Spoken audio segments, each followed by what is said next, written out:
Thanks for tuning into another episode of She Laughs, a podcast dedicated to bringing you honest and transparent viewpoints in this daily faith journey. Now join with me as we listen to T and Kristal discuss the latest. Hey everyone, it's your girl Kristal. Hey everybody, it's Tanisha. Welcome to another episode of She Laughs. It's been a minute. You did it again. Welcome. Oh, that's my country accent coming out. My bad, y'all. Welcome. Welcome. There we go. Welcome. Okay, there we go. Y'all know what we mean. Welcome back to another episode of She Laughs. As always, we're going to delve right in. So T, tell us what the topic is. Today we are... I messed my own self up. Today we are talking about vulnerability. Yes. More delving into exactly what it is, because I think a lot of people are confused. Well, not just vulnerability. I mean, intimacy. I'm sorry. Intimacy. Okay. Not really understanding what intimacy is. Having a one-sided view of what intimacy means. And the importance of it in your relationship between yourself and Christ. Mm-hmm. That's a good one. Because I think a lot of times when we think of intimacy, we get caught up in sex. Yes. And so people are like, well, how can I be intimate with God? And it's like, guys, intimacy is more than just sex. Yeah. So let's start with that. That's all we think of when we think of intimacy. Yes. We think of any type of sexual act. Right. We think that's intimacy. And no. Sometimes sex isn't intimate. Thank you. I was about to say that. Sometimes sex is not intimate. It's just an act. An act. So. An animalistic act. Yeah, really. And as if you were in nature just doing something instinctual. Because animals know how to do it and they're not being intimate. Yeah, they don't care nothing about cuddling up next to you trying to know your inner, deeper thoughts. They just got an itch that need to be scratched. Thank you. So, the Webster's Dictionary definition of the word intimate is marked by a warm friendship developing through long association, suggesting informal warmth or privacy, and then also the exchange of sexual relations, which we know that's not being intimate. So while we're talking about intimacy, we're not talking about sex at all, guys. So we're talking about more of the warm friendship developing through long association. So yes. When we say intimacy, we're thinking of, like we said, vulnerability. Yes. Being naked, being transparent, being open. That's the intimacy that you should have with Christ. Yes. And as always with anything, a lot of us, we're kind of, when we're children, it's easy to be vulnerable. We're just, because we don't know any better. We're kind of... No, we have no filter. No filter, no boundaries, no barriers. We're taught to have boundaries. We're taught to put up walls.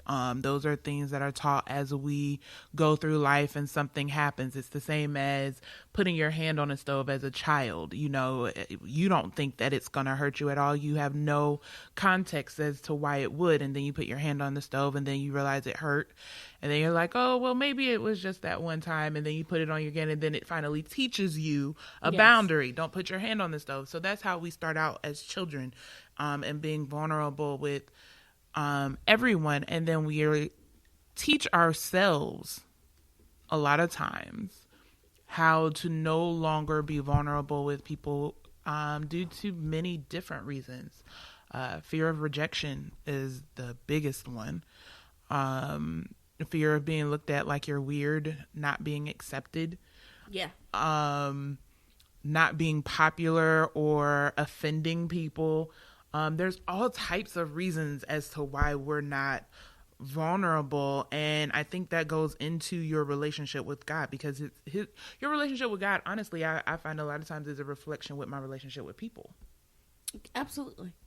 So, And that goes kind of without saying, but I don't think we've ever really thought about it like that.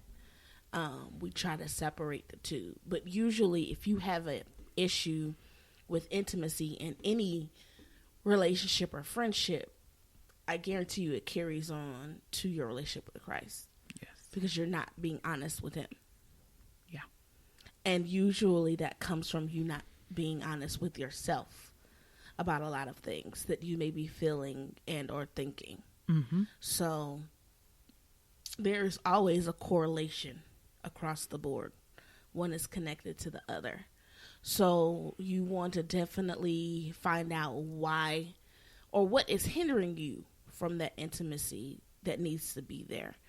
I would suggest to start with the intimacy with Christ and then moving along the intimacy with friends, and spouses and things like that. So you really have to get down to the root cause of what could be hindering. And then, like you said, a lot of times with people, sometimes it's a fear of not being loved, Yes. of being judged. And if you're honest, sometimes you feel that way with your relationship with Christ, that maybe he won't love you or maybe he will judge you. And those are all lies of the enemy. Yes. Because we know that we were bought. And the thing is, he already knows you. Yes, he knew But you before you were born. Yeah, and the enemy sells you a lie that he didn't mean that. He didn't mean that. Yes. If he knew this, and you're like, if you really think about it, the enemy is so strategic because he just gives you suggestions. But if you combat it with, well, he already knows, so why am I? Yeah. Like, if we're silly, because I have been in that situation where I'm like, I just don't want to tell God, and then later on it's like, he already knows what you're feeling. He knows because he is omnipresent. So he was there when you did it. Yep. So he knows. So there's hiding from him does not help, and it doesn't come to a resolve. And I think that was the awesome thing about David from the Bible, because him having a heart that was knitted to God simply meant he knew who to go to when he needed to go to him at all times. Yep. Their relationship was very close. And it was developed a long time before David even became king. Those times of him being a shepherd, being alone a lot, being on that mountainside, just basically dealing with animals. You know what I'm saying? It was nobody but him. So he was able to develop and mature that relationship between him and God, talking to him daily, singing songs to him daily, being intimate. Yes. Unrobing himself before God. And I don't mean literally. I mean in a transparent sense of what's on his mind. What was he thinking? I mean, if you just read all of the Psalms that he wrote, there are a lot. And they tell through every ounce of emotion he had, he wrote a psalm about it. It's interesting because he allowed God to see him in all of his seasons that he didn't even know he would come across. What's interesting to me is the more seasons I go through in my relationship with Christ, the more I'm astounded at my own behaviors and ability to handle some things, and ability to not handle others, to where I surprise myself because I learned something new about myself. And in that, I'm very vulnerable with God about it. Because guys, here's one thing I want y'all to realize. Vulnerability does not mean that just somebody knows something about you. Well, they know this, they know that about me. No, vulnerability is really when someone knows your mindset, your motives about something, why you're doing certain things, even when you can't explain why you're doing it. It's more than just knowing facts. I was going to say it's more than facts. It's more emotion based. How are you feeling? How did you process this? Not just people that may know whatever deep dark secrets that you have to tell. What happened to you during that time emotionally? Yes. What did you think in your mind? How did you feel? Those are transparent and intimate things. Like you said, not just you stating a dossier of information. Yes. It's this happened in my life, and you're like, oh, that's really bad. This happened. Really, because I know people who think that's that they're being close because you know all the facts of my life. Yeah. Like, or when I needed help, I asked you for help and you helped me, so now we're close. No, that's really, honestly, that's not it. And that's not to offend anybody, but that doesn't make you close. That just means you help them, which you should do anyway. So that, again, that doesn't mean that you all have an intimate relationship. Yep. That just means they have knowledge about you. That's all. That's all. And the enemy has the exact same knowledge, which is why he can manipulate your feelings and your thoughts towards something, because he knows the same. The exact same. So just be mindful of that. So if you're out there thinking, well, this person knows all this about me and it just seems like, why is our relationship falling apart? Well, have y'all actually been intimate? Yeah. And had a level of vulnerability with each other to where you can be completely honest. And there's no judgment. If you feel like there's any type of judgment there, 9 times out of 10, y'all ain't got no. No, you're not being. You can't, because if you feel like you're going to be judged, then you're not going to be transparent. No. You're going to withhold information and feelings and thoughts and so on and so forth. You aren't going to feel that I can come to you and let you know how I feel. Hey, yesterday when you did this happened, or this is what I thought about it. And a lot of times you really will feel, well, it's okay because I've been knowing this person forever, and it's all right that I can't go to them and tell them how I feel. Yes, it is all right, but that does not mean you were close. Mm-mm. And it's okay, because you don't have to be close with everybody. Actually, you're not supposed to be. Yeah. You're not supposed to be. I mean, if y'all listen to our episode a few weeks ago, what did we call that one about friendship? Toxic friendships. We even spoke about how you're not called to be close to everyone, and you really need to have a level of discernment. My closest of friends, quite frankly, when I look at my closest friendships, they are a prime example to me of my walk with Christ. They're like handpicked, and some of them he handpicked for me. Yes. And I know I can be vulnerable with them, and there's no level of judgment. And it's like he gave me people in the flesh to personify him in the spirit. That's how it's supposed to be, because that's what the purpose of the covenant of marriage is as well. It's supposed to be a representation of Christ and the church. So why wouldn't it be that same parallel when it comes to covenant friendships? True. Which is on a whole other level in itself. Child, we'll talk about that one next. Yes. Let's just go on to talk about that one next. But we'll talk about that on the next episode, guys, because that is a whole nother level. But yes, that's why it's so important. It's so important. And the reason is because you're going to go through so many storms and battles. And the thing that I have found in my relationship with Christ, the more vulnerable that I become with him, the less I'm afraid about rejection from people in the outside world. Oh my God. Guys, it is a level like I have not ever seen before in my life. And you can ask both of my parents, and both of my parents will testify. They were scared, as me being a child, that I would be a people pleaser. And because I just had this big loving heart, and that's how God made me. And I still have that huge loving heart. If you're someone, you cross my path, you ain't even got to be a close friend to me. If you're someone who I feel like is in need and I can do something, I'm going to help you. The only difference is now I ask discernment to tell me if I'm supposed to.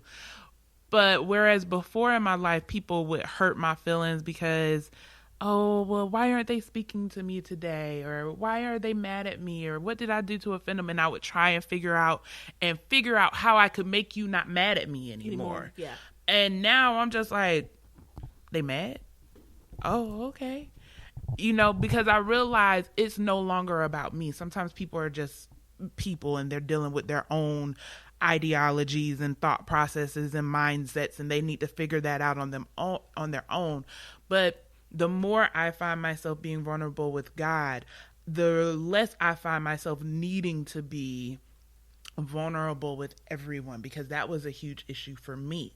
Was that I was sharing my innermost thoughts with other people, and I would go to them thinking, well, they told me information about them, so I need to tell them stuff about me. And we're sharing.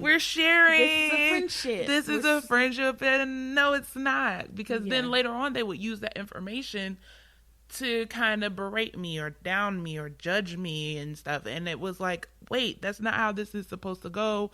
I never judged you on any of your stuff. I never told anybody. So that's why you got to have a level of discernment. But like I said, the freeing part of getting closer and being more intimate is because I know at the end of the day, I at least have the ultimate source to where I can go and just be myself.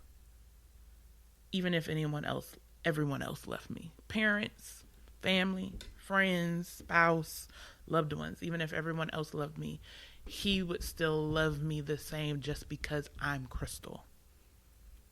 Yes. Nothing else was needed. So that's just my thoughts on it. T. Yeah. I don't even know how to come behind that, because you tapped everything that need to be tapped in that.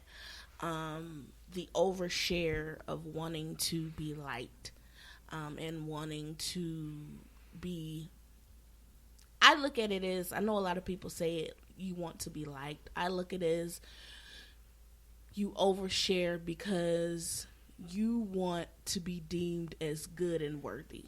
Mm-hmm. And that's usually the deeper want. Not just like me, not just be my friend. It's, I'm not sure if I'm worthy, and I need other people to confirm for me that I am. Which is kind of selfish. It's 100% selfish if you think about it. Yep. Really it's deeply. Kind of selfish. It is very selfish and extremely self-centered. Yes. I don't feel worthy, so I need everyone else to help me feel like that. Well, like I talked about last time, I don't want to be the bad guy. Yeah. Or, so help me to not feel like I am the bad guy and be my friend. Mm-hmm. Yeah. So that you definitely have to make sure you are dealing with, so that you aren't intimate in situations where you're not supposed to be. Mm-hmm. But with Christ, that is the level of intimacy you're supposed to have at all times. Mm-hmm. Because of the sacrifice, because of the grace and the mercy that he continues to extend to you every day, every minute. Yes. That's the person. That is the only person who at all times you should be intimate and vulnerable and transparent with. Mm-hmm. And I know in the Christian culture, we're taught, oh, well, you can't question God. Yes, you can. You should just go with whatever he said. Yes, you can question him. Yes. There have been plenty of times I ask questions. Do I always get my answer? No. And sometimes the way he will answer me is by telling me I'm doing something bigger. Yeah. I'm doing something bigger than what you see. Or sometimes he will simply just check me and say, this process is not about you. And y'all, I hate when he do that. I hate it. I'm not gonna lie. Yes, this process is not about you. So I have to quickly get out of my feelings and our emotions about it. And then there are times where I tell him I'm honest to say I am struggling and I need your assistance to fix this. Usually when you chastise me and you tell me, hey, get over it, I'll suck it up and get over it. Right now, I don't feel the sucking up part coming, so I need some help. But that's the intimate relationship that you should have with him. To be able to say, I know what you're asking me to do.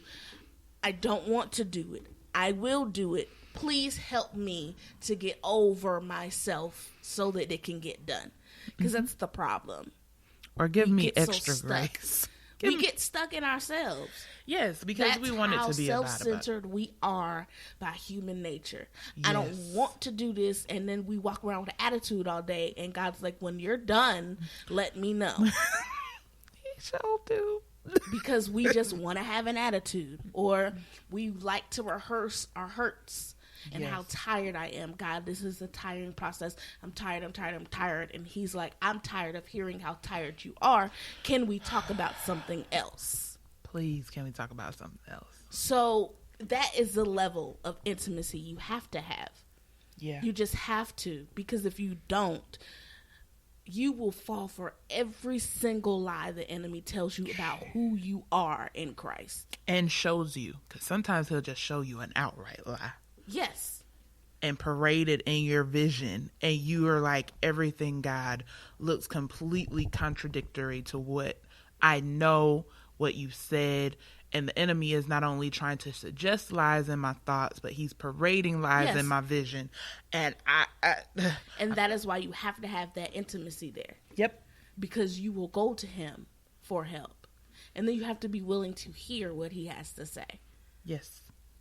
So that is important. And I would definitely suggest you all carry that over into your spousal relationship and into your relationship with those friends who are supposed to be on that level. Yes. You have to be transparent because they're going to help you in your process. That is why they were placed in your life, to help birth the purpose in you, to chastise you when you need to be chastised, to ignore you sometimes when you need to be ignored, to love you when you need to be loved, to pray for you when you need prayer. That is why they're there. Yes. So you can't go around this world never having an intimate relationship with people. It's not going to work. Yeah. It's not going to work. And if you feel that you'll be all right, I would definitely, especially if you are a Christian, I would tell you to reconsider that. Because it says it's not good that we be alone. He did not want that for you. This life and this pressure of this world is too much for you to handle by yourself. Period. It's not for you. You're not supposed to handle it by yourself. You have people to help you. And he will place them in your life to help you. Mm-hmm. It's about going to him for the discernment to know who's supposed to be there. But that in itself takes a level of intimacy in that relationship with him. Because here's the thing that the enemy does. If he can't cut you off from people, because he will try to make you, you know, how we go by these days, well, I'm just a loner. Or I'm really antisocial. You're not so antisocial to the point where you don't have one or two people in your corner. Okay. Yeah. Nobody's that antisocial. So if you believe the lie where he's saying you're antisocial or you're a loner or nobody gets me, so I'm in this by myself. If he can't make you believe that lie, what he will do is send along counterfeit. Ooh. He will send you counterfeits. And if you do not have a level of intimacy, you don't have a level of discernment and a level of vulnerability with Christ, you will believe the lie because these counterfeits are so identical. They're very identical to the people you're supposed to be connected to. So identical. And you are like, everything's going fine over here. This is where I'm supposed to be. And the enemy's like, great. He bought the lie. He fell for the trap. She fell for the trap. So that's why your relationship with Christ has to be so on point, so intimate, so vulnerable, to where you are so honest with him, to where he can see, okay, they're trying to talk to me. They understand, they desire a relationship with me. I can actually talk to them now, to where they'll hear me and go the direction in which I know they should go.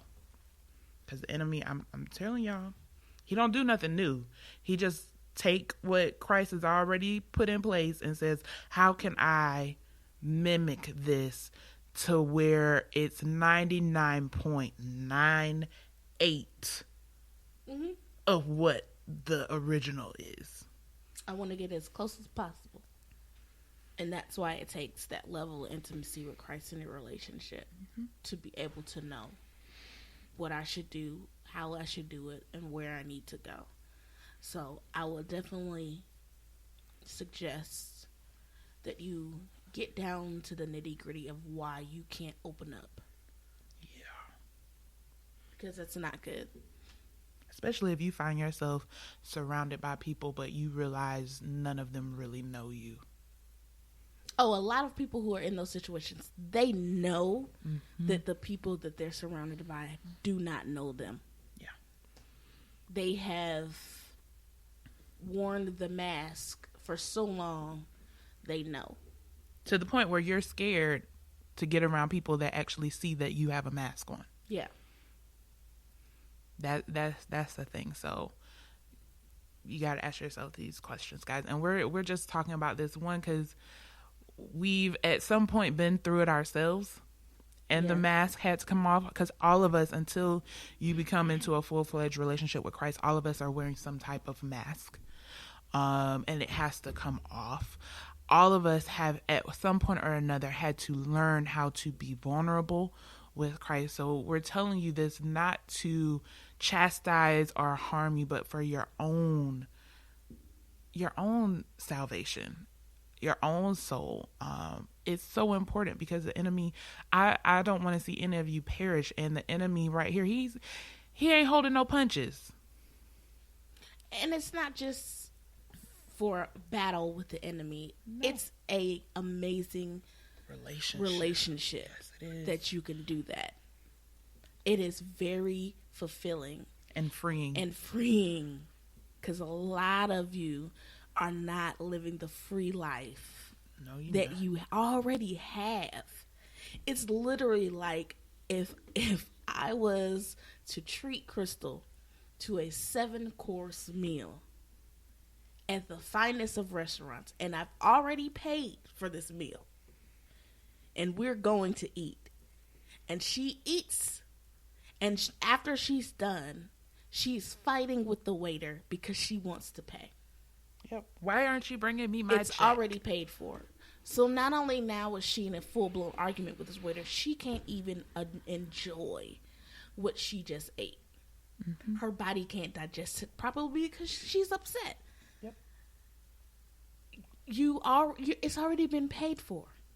Or I'll give you like that same scenario, but one better. How many of you have ever gone out to eat with a group of friends and you knew your budget ahead of time? So you only looked for the meals that fit your budget, and then somebody like at the end of the meal, they pays for everything.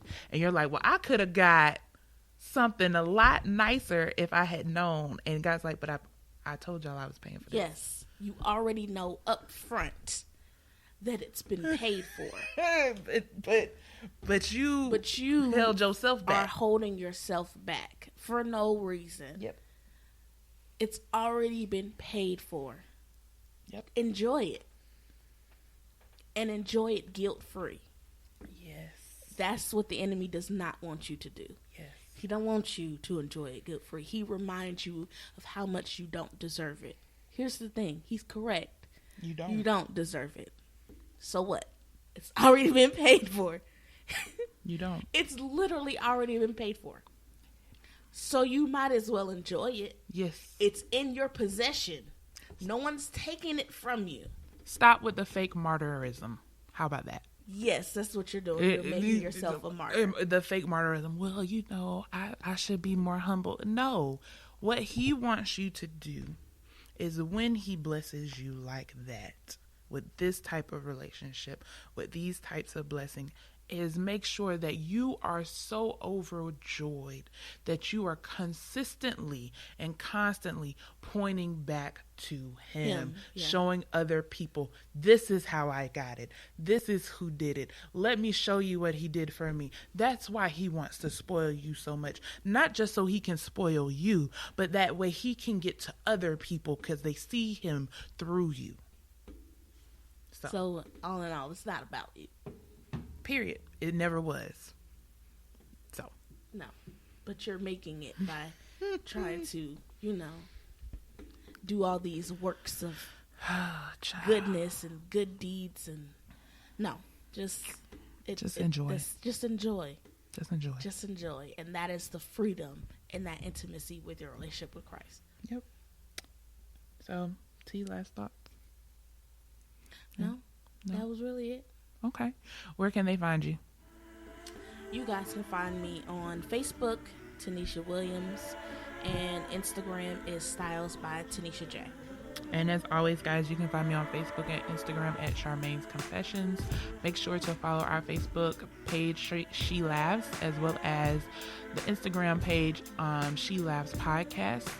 And if you're interested in donating to this ministry, you can find us at paypal.me/She Laughs Podcast. There we go. I finally got it right, guys. It only took me like 4 weeks. Okay. PayPal.com. No. That ain't it. Oh, Lord. But until next time, guys, as always, be blessed. We're praying for you, praying with you, and enjoy your week. See you guys. Thanks again for listening. As always, we hope that you were blessed by today's discussion.